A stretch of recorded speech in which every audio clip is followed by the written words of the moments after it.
Jefferson Airplane with Somebody to Love, only on Vaquero Radio, the Valley's student station. Good morning.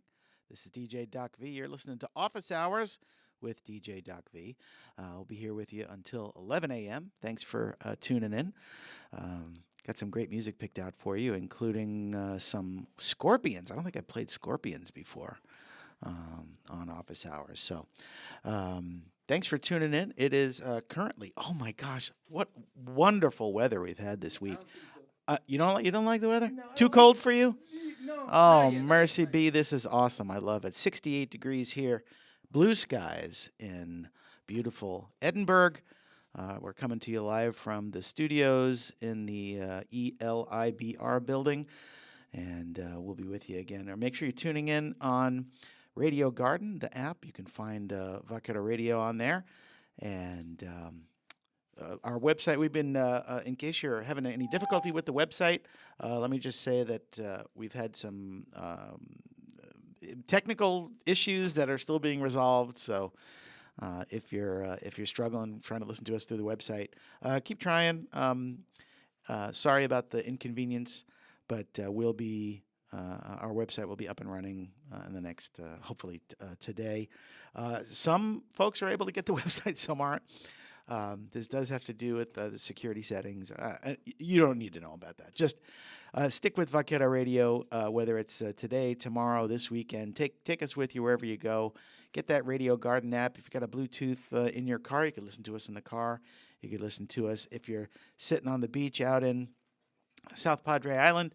So we welcome you, and thank you so much. As we do every week, we've got This Day in History coming up at the bottom of the hour. And I've got a nice short and sweet poem, just a few lines, but once again, from the 2024 edition of Gallery Magazine. That'll be at about 50 minutes after the hour.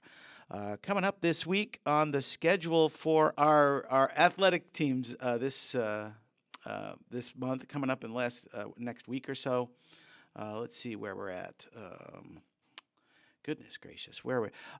Monday. Well, we've got some events today, women's swimming and diving. There's volleyball today. Women's swimming and diving is in Boise. Women's, volleyball is in Hammond, Louisiana. But then tomorrow, we've got women's basketball, their opener against Arlington Baptist here at the Field House on the Edinburgh campus. Volleyball still out at the Southland Conference Tournament in Hammond, Louisiana. And women's swimming and diving up to San Antonio as well as Boise. So they've been invited to multiple places. And then on Sunday, it looks like we've got, nothing local. But Monday, we've got women's and men's basketball back-to-back. 4 p.m., women's basketball taking on St. Mary's here at the Field House on Monday. And then at 6:30 p.m., men's basketball taking on Lemoyne. That'll be at 6:30 p.m. So plenty of athletics this weekend. Make sure you tune in. And on Monday evening, our sports report will be doing some play-by-play from the basketball game. So check out our first basketball play-by-play for the season. And this is, I should tell you that this is the last Office Hours show. And What? I know, it's a bummer, man, right? Already? We're off next week, and then it's the last week of classes. So this will be the last Office Hours for fall, but we'll be back in January, I think. I hope. Who knows what could happen between now and then. But remember, Thanksgiving next week, the campus is closed Thursday and Friday in celebration of the Thanksgiving holiday. But for now, enough talking. Let's get back to the music. Here's some Rush with Anthem, only on Vaquero Radio, the Valley's student station. That's Squeeze with Hourglass, only on Vaquero Radio, the Valley's student station. Thanks for tuning in, folks. It's Friday, November 22nd. It's 20 minutes after the hour. Before Squeeze with Hourglass, you heard the Scorpions with No One Like You. That's a nice heavy metal classic. All right, and we started off with Rush from their second album, Fly By Night. The first album they did with Neil Peart on the drums John Rutsey, who did the first record with Rush, their debut record, I think he had some kind of chronic illness. He might have been diabetic or something like that, and he wasn't all that hot on touring and doing all the things that kind of come with being in a rock and roll band. So he left the band after the first album, and boy, wouldn't you know, they did us a solid because Neil Peart became one of the all-time great drummers, if not the greatest. And I'm biased, so I would probably call him the greatest. But and what a great! I mean, just he was a total package, the full package. He did most of the lyrics. Was an incredible musician, a prolific drummer, and just did fantastic. And unfortunately, died very young, younger than me, I think, as a matter of fact. But he had some pretty harsh tragedy in his life, the last few years of his life. Both his wife and his daughter passed away. They had illnesses and got sick. He wrote a book about kind of a, I don't know, what we call it, a vision, I don't know, a self-searching kind of pilgrimage that he went. He took his motorcycle, drove across Canada, stopping at various places, and his book, I forget the title of it, but great memoir. And you really get the sense of the things that he was wrestling with while he was, after he had endured these tragedies, and then trying to figure out how to make sense of it all and to continue on, living. It could be really challenging. I certainly didn't envy his position, that's for sure. 22 minutes after the hour, 70 degrees and blue skies here in beautiful Edinburgh on the UTRGV campus. You're listening to Vaquero Radio. Here's a little bit of Sting for you, taking it down a bit. That's The Cure on Vaquero Radio, 10:34 a.m. Good morning, Vaqueros. DJ Doc V with you. He'll be with you. I'll be with you here for the rest of the this hour until 11 o'clock. Thanks. Shout out to my friend Steve, who corrected me about Neil Peart. He was in his 60s when he passed. Still young. Not younger than me, though. But still a tragedy that he passed there. But thanks. Steve keeps us honest here in Vaquero Radio. So thank you so much, Steve, for listening. Thanks for tuning in. Thanks for correcting me. I've been wrong in the past. I'll be wrong again. So take what I say with a grain of salt. It's Friday, November 22nd. It's already 74 degrees, beautiful blue skies here in Edinburgh. Looks like it's going to be a nice weekend, too. 83 as a high today. Tomorrow, 86 with a slight, less than 10% chance of rain. Mostly cloudy skies, 86 degrees. Sunday, mostly sunny with 89 as a high. And then back to work on Monday with a high of 90 and mostly sunny skies. So it looks like a good weekend. Get out there, enjoy. Maybe go out to the island and hang out there. It'll be a great weekend. As we do every week on office hours, we've got this day in history, and considering many of us watched the. Did you watch the Tyson fight? The Tyson Jake Paul fight? Yeah, you didn't miss anything. I tell you that. It was it wasn't good. I guess the best part. I don't know for me. The best part for me was when. It looked like in the first round where Tyson was fixing to go after him, and Jake Paul ran away. I mean, he looked legitimately scared. And I tell you, I wouldn't want to get in the ring with Mike Tyson, that's for sure.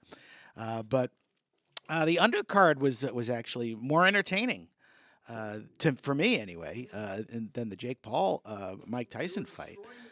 It was the female boxers were just. I mean, they looked like they were just slugging each other. Oh my gosh, it was a incredible undercard. So, but I bring that up because on this day in 1986, Mike Tyson becomes the youngest heavyweight champ in history. 20-year-old Mike Tyson knocks out 33-year-old Trevor Berbick in just 5 minutes and 35 seconds. To become the youngest title holder ever. Quote, "I'm the youngest heavyweight boxing champion in history," Tyson told his manager after the first fight, "and I'm going to be the oldest Tyson's bravado wasn't misplaced. When he walked into the ring to face Berbick, he had won all 27 of the matches he'd fought, knocking out 26 of his opponents. He threw unbelievably hard punches, pineapples, trainer Angelo Dundee called them. Referee Mills Lane agreed. Quote, everything he's got has good night written all over it, he said. Berbick refused to be intimidated by the younger man's furious arm and decided unwisely, it turned out, to stand up to Tyson instead of boxing him. He didn't bob or weave or even throw punches. He just stood there, wanting to show the world that he could take whatever Tyson was dishing out. I was trying to prove myself that I could take his best shot, Berbick said. But he punches really hard. Tyson had a plan, too. I wanted to throw every punch with bad intentions. And no, I'm not going to try and do a Mike Tyson impersonation here. I don't know how well that would go over radio. He said after the fight, I was throwing, what can I say, hydrogen bombs. During the first round, Berbick had fought in such slow motion that he looked like he was underwater. Early in the second, Tyson walloped him to the mat with a powerful left hook. The older man bounced up, but Tyson thumped him again. Berbick froze, then his legs buckled, and he fell. The ref began to count while the champ struggled to get up. He lifted himself off the mat twice, and twice his legs wobbled so much that he fell again. He finally made it up, but Lane stopped the fight anyway. Berbick was up, he said later, but to allow somebody to get hit in that condition, that's criminal. Tyson kept his title for 9 more bouts until Buster Douglas beat him in 1990. After that, his life unraveled. He was sent to prison for 3 years for rape. Then 5 fights into his comeback in 1997, he bit off a part of Evander Holyfield's ear and was disqualified. He retired for good in 2005. Berbick didn't fare much better. He, too, spent some time in prison for rape and was found dead of chop wounds to his head, according to the coroner's report, in a church courtyard in Jamaica in 2006. Yikes. Not a happy ending to either one of those stories. Also on this day in history, on November 22nd in 2005, Angela Merkel becomes the Chancellor of Germany. On this day in 1988, the stealth bomber is first unveiled here in the United States. In 1990, on this day, Margaret Thatcher, Prime Minister of the UK, resigns. And on this day in 1963, President John F. Kennedy is assassinated. The 35th President of the United States is assassinated while traveling through Dallas, Texas in an open-top convertible. So that's some, I guess, infamous history here in Texas. Back to the music. Remember, we got that poem coming up here at about 50 minutes after the hour, but how about some Doors? This is called Hyacinth House, only on Vaquero Radio, the Valley's student station. XTC, or should we say ecstasy? With Dear God on Vaquero Radio, the Valley Student Station. Thanks for tuning in. This is DJ Doc V. Got another 8 minutes with you. But before you heard XTC, it was U2 with New Year's Day. We started off that set with The Hyacinth House by The Doors. And I mentioned we did Close to Me by The Cure before that, and then some Beautiful South with Rotterdam back. That's one of my faves. Rotterdam from the Beautiful South. As we do every week on Office Hours, I've got a great poem picked out for you. This one from the 2024 edition of Gallery Magazine. Boy, we're really plumbing the depths of this magazine. We're trying to get, I really want to get all these poems done, although some of them are in Spanish, and I don't know if you want me trying to do Spanish here. Maybe I'll get some help from one of the staff here that'll help me pronounce it properly. But this is another untitled poem, and it's was submitted by Anonymous, so no byline here. This is a poem, it's untitled.